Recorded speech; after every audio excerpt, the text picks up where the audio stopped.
The sea has no memory. It does not keep a record of the splintered hulls it swallows, nor the prayers of the men who go down into its dark embrace. On the night of Christmas, 1492, the Caribbean was warm and deceptively calm. Stars glittered with a cold, remote brilliance, the same stars that had guided 3 small ships across an impossible ocean. Below them, the flagship of the Admiral of the Ocean Sea, the Santa Maria, was dying. She groaned against a coral reef off the coast of Hispaniola, her timbers screaming a protest that was lost to the gentle wash of the surf. A boy at the tiller, a moment of negligence, a silent current. That was all it took. On the deck, Christopher Columbus stood not as a triumphant explorer, but as a man watching his destiny fracture. Panic was a contagion among the crew. Men shouted, some prayed, others worked frantically with pumps and ropes, their efforts as futile as trying to hold water in their hands. The ship was listing, the sea pouring in her belly where the treasures of a new world were stored. Parrots in cages, golden trinkets, and the Admiral's secret. That secret was heavier than any anchor. Just days before, deep in the island's green interior, he had been led by the Taino cacique, Guacanagari, to a place the sun barely touched. It was a sacred clearing, ringed by ancient trees whose roots coiled like serpents over the earth. And there he had seen it. Stone tablets, half buried in the soil, covered in markings that were chillingly familiar, yet utterly alien. They were not the simple pictographs of the islanders. They were geometric, precise, echoing the forgotten languages of Phoenicia or Carthage. He had run his fingers over the grooves, his mind racing. He saw a celestial map carved into a rock face, constellations arranged in a pattern he did not recognize, as if viewed from this same spot thousands of years before he was born. He saw small, exquisite gold ornaments marked with a filigree of spirals and sunbursts, a craftsmanship far beyond the Taino's skill, a style that spoke of a different sun, a different god. Others had been here. The thought was a blasphemy. It was a dagger to the heart of his entire enterprise. He was the Christ-bearer, the one chosen by God to sail the ocean west and bring the light of faith to the dark corners of the earth. He was the first. The Spanish crown, Ferdinand and Isabella, had funded him on that promise. His glory, his titles, his entire world were built on the foundation that he was the discoverer. But this evidence suggested he was merely a latecomer, a man stumbling upon the ruins of another's forgotten journey. Now, as the Santa Maria shuttered her last, the sea was offering him a terrible gift. The ship was his logbook, his repository, his witness. With her, he could let the truth sink. He could erase the footprints of ghosts and claim this world, pristine and untouched, for himself and for Spain. The water was cold, but the ambition in his heart burned hotter than any star. He watched the waves lick at the deck, and in the darkness, Columbus made his choice. The new world would be born that night, not from a discovery, but from a burial. Before we set sail any further, make sure you're subscribed to keep uncovering the hidden voyages of history. The journey had not begun on this fatal shore, but in the dust and desperation of a Spanish port. Palos de la Frontera. It was a place of hard men and small hopes, a town paying a debt to the crown by providing 2 ships for a madman's voyage. The air there had been thick with the scent of salt, tar, and skepticism. They called him the foreigner, the Genoese mapmaker with delusions of grandeur. He had walked the docks for months, a man possessed by a vision only he could see. He spoke of Cipango and Cathay, of the Grand Khan and mountains of gold, of a western passage that would rewrite the map of the world. Most sailors saw only the horizon, a flat line where the world ended and monsters began. Columbus saw a curve. He saw destiny. He had begged at the courts of Portugal and England, only to be dismissed as a charlatan. But in Spain, a kingdom flush with the victory of the Reconquista, he found a willing ear. Queen Isabella, a monarch of fierce piety and even fiercer ambition, saw in his eyes not madness, but a reflection of her own desire for greatness. She gave him 3 ships, a pittance of a budget, and a charter that promised him 10% of all revenues and the title of admiral if he succeeded. If. The word hung over the port of Palos like a shroud. The Nina, the Pinta, and the Santa Maria, they were not grand vessels of exploration. They were caravels, workhorses of the sea, small and vulnerable. The Santa Maria was a lumbering carrack, slow and heavy, chosen more for her size than her speed. The other two were nimble, but fragile against the expected horrors of the Atlantic. The crew was a collection of seasoned sailors, hardened criminals, and hopeful adventurers. Martin and Vicente Pinzon, respected captains from Palos, gave the expedition a veneer of credibility. Without them, no man would have signed on. They were the practical anchors to Columbus's soaring, untethered dream. They believed not in his divine mission, but in the possibility of new fishing grounds, of islands missed by the Portuguese, of some tangible profit. Departure was a somber affair. August 3rd, 1492, a pre-dawn mass, the air cool and heavy with incense and unspoken fears. Women wept on the shore, their faces pale in the gray light. They were not watching husbands and sons sail to the Canaries. They were watching them sail off the edge of the known world. The ships were blessed, the sails unfurled, catching the first breath of the morning wind. As the coastline of Spain dissolved into a hazy line behind them, a profound silence fell over the fleet. There was only the creak of the hull, the snap of the rigging, and the endless sigh of the water. For every man aboard, this was the great severing. They were no longer tied to land, to family, to the familiar world of church bells and market squares. They belonged now to the sea, and to the obsessive will of one man. The first weeks were a deceptive paradise. The trade winds, which Columbus had brilliantly predicted, filled their sails and pushed them steadily westward. The sky was a vast, benevolent blue. Flying fish skittered across the waves like thrown silver, and dolphins played in their bow waves. The men's spirits were high. They sang shanties, they fished, they believed. This was not the terrifying abyss of legend. It was a gentle, welcoming highway. Columbus was meticulous. He kept 2 logs, one for the crew to see, deliberately underreported the distance they traveled each day, a small deception to keep their fear at bay. The other, the secret log, held the true, terrifying measure of their isolation. Each league sailed west was another league they could never sail back if the winds failed. Then the ocean began to show its other face. They entered the Sargasso Sea, a vast, eerie expanse of floating golden-green seaweed that stretched to every horizon.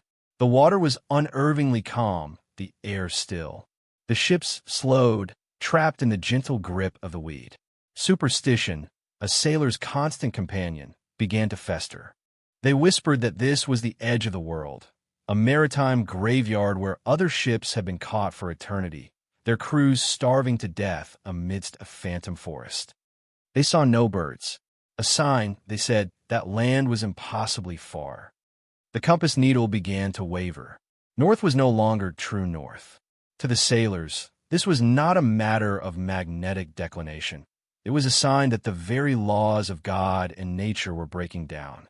They were entering a realm where the tools of man were useless. Fear, once a low murmur, became a palpable presence on the decks. Columbus held them together with a force of will that was almost inhuman. He offered explanations, both scientific and divine. He reminded them of the Queen's promises. He pointed to signs, a flock of birds, a carved stick seen in the water, and imbued them with the certainty of imminent landfall. He was a master of hope, wielding it like a weapon against their despair. But hope was a finite resource. By early October, more than 2 months from Spain, the men were at their breaking point. The food was rotting, the water stagnant. Their world had shrunk to 3 small, stinking wooden islands in an infinite sea. A delegation of sailors, led by the Pinzon brothers, confronted him. They would go no further. They demanded to turn back. It was the moment the entire voyage balanced on a knife's edge. Mutiny was in the air, thick as the sea fog. Columbus stood on the quarterdeck of the Santa Maria, facing them down. He did not shout. He did not plead. He spoke with the chilling certainty of a prophet. He told them he had come to find the Indies, and with God's help, he would continue until he did. He reminded them that to return now meant disgrace and poverty, while to press on for just a few more days could mean unimaginable wealth and glory. He made a pact. 3 more days. If land was not sighted in 3 days, he would turn the ships around. It was a gamble with the soul of his expedition. He had no more tricks, no more false signs. All he had was faith in his calculations, in his God, and in the existence of a world he had never seen. The crew, sullen and resentful, agreed. The ships sailed on under a heavy, expectant silence. 2 days passed. Nothing. The horizon remained a sterile, empty line. The mood on the ships was grim. Men were sharpening knives, their faces set and hard. Columbus spent those nights alone, praying, staring west into the suffocating darkness, the weight of his promise pressing down on him. Then, on the night of October 11th, he thought he saw a light. A faint flicker, like a candle rising and falling in the distance. He called a subordinate, who confirmed the sighting. It was too uncertain, too ephemeral to announce. But it was enough. It was a sliver of hope. A few hours later, around 2 in the morning, a cry split the night from the forecastle of the Pinta. Allo colt nomid Rodrigo de Triana. Tierra, tierra. The words were an electric shock. Men poured onto the decks, rubbing their eyes, staring into the darkness. And then they saw it. A pale line on the western horizon, darker than the sea, silvered by the light of a waning moon. It was not a cloud. It was not a phantom. It was land. Grown men wept. They fell to their knees and thanked God. They embraced each other, their mutinous anger forgotten, dissolve in a wave of overwhelming relief.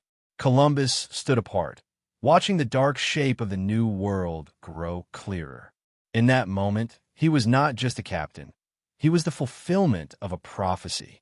He had stared into the abyss and forced it to yield a continent. The dawn of October 12th broke over a world reborn. The island, which Columbus would name San Salvador, was a paradise of emerald green foliage, white sand beaches, and water so clear it seemed the ships were floating on air. The air was sweet with the scent of unknown blossoms. Strange, brilliantly colored birds flitted through the trees. It was a world of primal innocence. And then its people appeared. They came out of the trees slowly, cautiously. They were naked, their skin the color of copper, their bodies lean and graceful. They carried no weapons of iron, only simple wooden spears. They stared at the strange, winged ships and the pale, bearded men with a mixture of awe and fear. Columbus saw them not as men, but as children of Eden. He wrote in his journal that they would be easy to convert to Christianity and easy to command. The first encounter was a pantomime of misunderstanding. Columbus offered them red caps and glass beads, worthless trinkets that fascinated them. In return, they offered him what they had, spun cotton, parrots, and small pieces of gold they wore as ornaments in their noses. That gold, it was the key. It was the proof his patrons demanded. When he asked, through signs, where it came from, they pointed south, to other, larger islands, to a place they called Calba, and another, Ohio, Cuba, and Hispaniola. For weeks, the fleet sailed through the archipelago, a string of jewels set in a turquoise sea. Each island was a new wonder, each encounter with the Taino people peaceful. But Columbus was driven. He was searching for the source of the gold, for the great cities Marco Polo had described. He was trying to fit this gentle, simple world into his rigid, preconceived map of Asia. If you were aboard one of these ships, would you have turned back, or kept sailing into the unknown? They arrived at Hispaniola in early December. It was the largest, most beautiful island yet. Here, the signs of gold were more plentiful. The local cacique, Guacanagari, was welcoming and generous. He treated Columbus and his men as beings from the heavens. He gave them gifts of gold, food, and shelter. An alliance was formed, born of mutual curiosity and profound, lopsided ignorance. It was during this time of peaceful exchange that Columbus's quest took an unexpected turn. He was not a man to sit idly on the coast. He pressed Guacanagari, asking about the gold's origin. The chief, eager to please these powerful visitors, agreed to show him something far more important than any mine. He spoke of a sacred place, a place of the ancestors. They journeyed inland for a day, leaving the sea behind. The air grew heavy, humid, thick with the scent of damp earth and decay. The jungle was a cathedral of green, sunlight filtering through the canopy in thin, holy shafts. The Taino guides moved with a silent grace, while the Spaniards stumbled, sweating in their woolen clothes, their armor clanking. They came to a small, hidden valley, where a clear stream ran over smooth stones. In the center of this valley was a cave, its mouth shrouded in vines. Guacanagari explained, through the expedition's interpreter, that this was a place of power, where the spirits of the island dwelled. Inside, the air was cool and still. By the light of torches, Columbus saw the walls were covered in carvings. But his attention was drawn to a collection of objects laid out on a flat stone altar. There were the stone tablets. Smooth, dark basalt, unlike the local rock. The symbols were not pictures of animals or people. They were linear, abstract, arranged in formal lines. One tablet showed a complex spiral, another a series of interlocking circles that reminded Columbus of an astrolabe.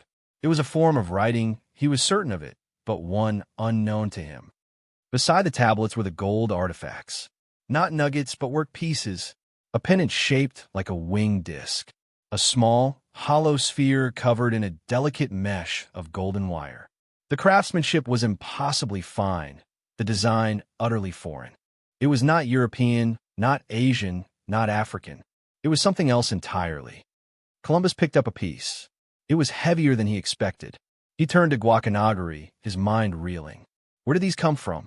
The chief could only shrug. They were relics of the Sky People, he explained. Men who had come from the stars in a time before his grandfather's grandfather.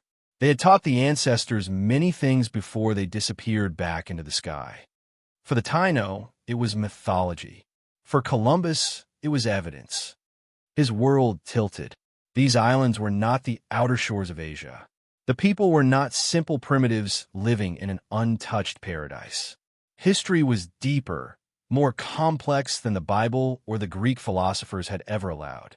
Someone else had possessed the knowledge of celestial navigation, of advanced metallurgy, of writing. Someone else had crossed the great ocean.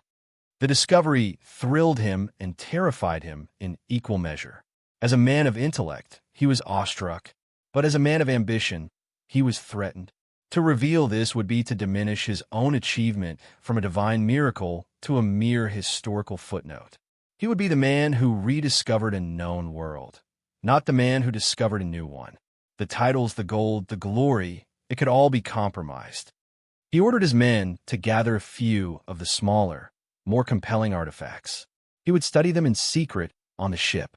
He swore the men who had accompanied him to silence, telling them the objects were heathen idols, best not spoken of. But he knew what they were. They were a complication, a truth too large and too dangerous for his story. He carried them back to the Santa Maria, a secret history hidden in a wooden chest. And then came Christmas Eve, the feast, the wine, the exhausted crew. The calm sea that tempted a helmsman to hand the tiller to an inexperienced ship's boy. The gentle, fatal drift onto the reef. As the ship foundered, Columbus's first thought was not for his men, but for the chest. He watched with a cold, calculating horror as the waves crashed over the deck, pulling everything loose into the sea. The ship was breaking apart. Guacanagari and his people rushed to the shore, launching canoes to help, their compassion a stark contrast to the admiral's turmoil. They saved the crew. They saved barrels of wine and supplies. But the chest, heavy with stone and gold, was lost. It slid from the tilting deck and vanished into the dark water, taking its impossible history with it. In the chaos of the shipwreck, Columbus saw not a disaster, but a cleansing. Providence. God himself had intervened to protect his narrative. The evidence was gone, buried beneath the waves. The sea would keep his secret. He made a swift decision. The Santa Maria was unsalvageable. There was not enough room on the Nina for all the men. He would build a fort from the timbers of his wrecked flagship. He would leave 40 men behind, a small garrison to search for the source of the gold and to establish a permanent Spanish presence. He called the settlement La Navidad, in honor of the day of its disastrous birth. His public orders were clear: maintain good relations with the Taino, find the gold mines, and await his return. His private, unspoken order, given to a few trusted men, was different. He described the valley, the cave. He told them to find it again, secure it, and if they could not, to destroy it. No trace could remain. The world he was returning to could not know that it had been discovered before. On January 4th, 1493, Columbus set sail for Spain aboard the Nina. The mood was not triumphant. He was leaving men behind, his flagship was gone, and he was now in a race against Martín Pinzón on the faster Pinta, who had separated from the fleet and could reach Spain first to claim the glory. The voyage home was a nightmare. The Atlantic in winter was a raging beast. They sailed into a hurricane, a storm of unimaginable fury. The tiny Nina was tossed about like a piece of driftwood. Waves crashed over the deck, threatening to swamp the small caravel entirely. The sails were ripped to shreds. The men, convinced they were doomed, made their confessions and prayed for a swift end. In the heart of the storm, Columbus confronted his own mortality. He believed he was going to die, but his greatest fear was not death. It was that the world would never know what he had done. His discovery would be lost, a secret swallowed by the storm. Driven by this terror, he took a piece of parchment. In the lurching cabin, by the dim light of a lantern, he wrote an account of his voyage. He wrote of the islands, the people, the promise of gold and converts. He described a virgin land, a paradise untouched by the old world, waiting for Spain. He crafted his legend. He mentioned nothing of the carved stones, nothing of the strange gold, nothing of the possibility that he was not the first. He sealed the parchment in a cask and threw it into the raging sea, a message in a barrel, a carefully edited truth offered up to fate. It was an act of supreme ego, an attempt to ensure his version of history would survive even if he did not. But the Nina did survive.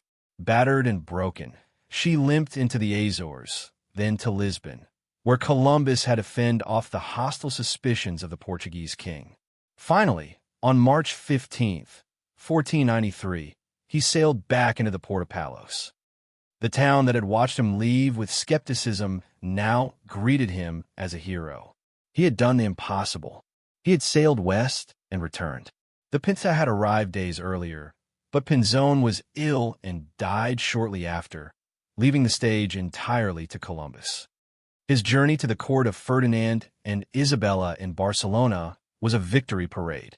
He brought with him the evidence of his new world: colorful parrots, strange plants, and 6 captive Taino people who stared at the Gothic splendor of Spain with terrified eyes.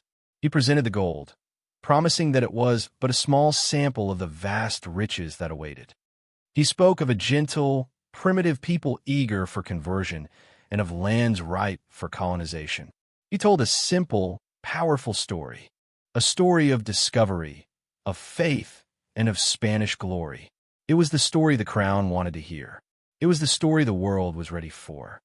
A second voyage was immediately commissioned, this time with 17 ships and over 1,000 men, soldiers, farmers, priests. The age of discovery had begun, launched on the tide of Columbus's carefully constructed tale. When he returned to Hispaniola later that year, he found the fort of La Navidad burned to the ground.